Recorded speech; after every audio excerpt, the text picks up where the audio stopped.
Hey guys, Hank here with HWH Automotive and Diagnostics. Today I'm going to show you how to adjust your rear brake drums.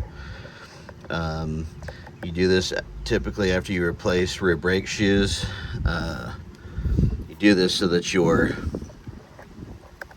parking brake is tight and actually holds against the brake drum whenever you set your parking brake. You have a little adjustment screw right here, and it goes one way and pushes the brake shoes out, and another way it pulls the brake shoes in. So you have this little spring right here that stops the screw from turning on its own. So let me see if I can hold the camera and show you guys at the same time. Okay, so one way is going to turn it one way,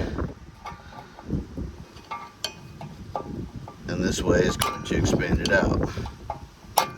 Alright, and the key is to adjust it to where your brake drum fits over the shoes nice and snug. Okay, and I'm going to go ahead and adjust it.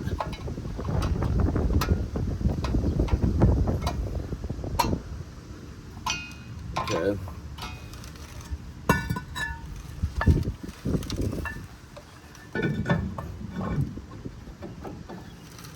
Okay, and you see how tight that is? There's hardly any room for play in there. Okay, it fits over the brake shoe nice and snug. All right, and that's how you adjust your rear brake drums if you have rear brake drums.